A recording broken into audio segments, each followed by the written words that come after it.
The secure area in which we worked was called the compound, and the building itself was operations. We worked rotating shifts in the pound. There were 4 flights. In addition, there was a group who were strictly day workers. They worked 5 days a week with all weekends and holidays off. Usually married and accompanied GIs sold out these jobs. They were known as day ladies. On flight, we generally worked 3 days, 3 swings, and 3 mids, and then had 3 days off. One of the bennies of working a mid was the opportunity to eat 2 breakfasts, one at night before catching the bus to ops, and the other after leaving work in the morning. I think I had the best job on flight. It was certainly the most visible, with the big board directly in front of me. The bulk of my work entailed writing reports from intelligence gathered by the 10 diddybops assigned to work in my area, and which had been called in to the big board. The comm center, in turn, sent these reports to the appropriate intelligence agencies, governmental organizations, and military commands worldwide on a need-to-know basis. As a 202 on dog at the big board, I was comfortably busy. There was a lot of routine reporting to do on the activities of the many stations located throughout our area of interest. Diddybops kept a list of everything needed in our area of responsibility, so we would know what exactly was going on. It was critical this information be kept up to date. We all knew that reporting stations in our area made a change at 6 o'clock each morning. So precisely at 6 a.m., Diddybops would automatically switch to where they expected the station to be, so they wouldn't miss anything.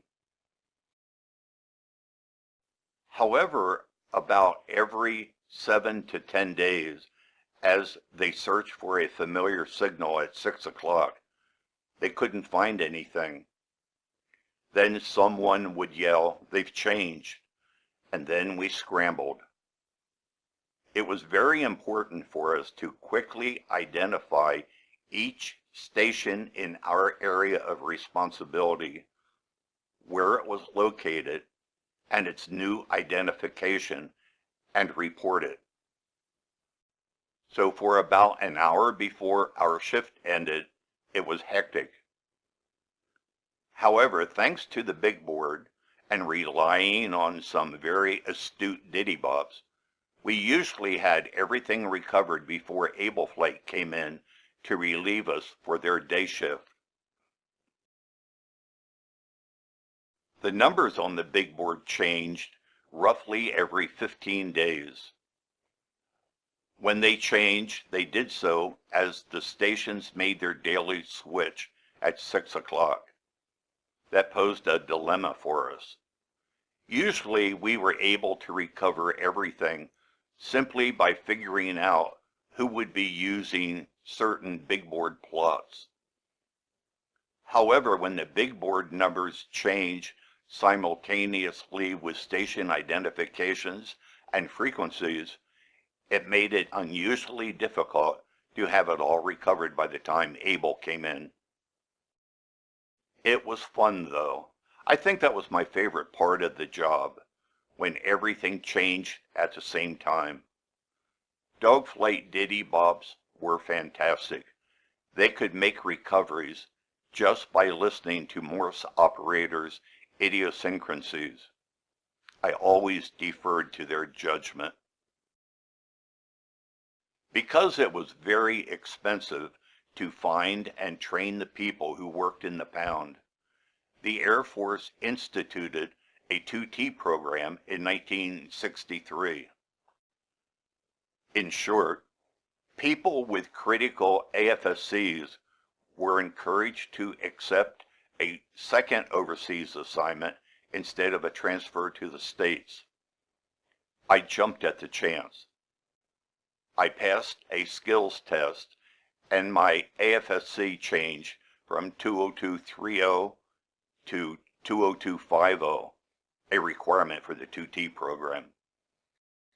I chose to go to Heraklion Air Station, Crete, Greece. Those participating in the 2T program received a temporary promotion to Staff Sergeant at their 3-year anniversary of enlistment. In March 1964, I left Karamursel and went to Goodbuddy for 2 weeks, a short leave in New Jersey, and then to what was called the best kept secret in the Air Force, Heraklion Air Station, Crete.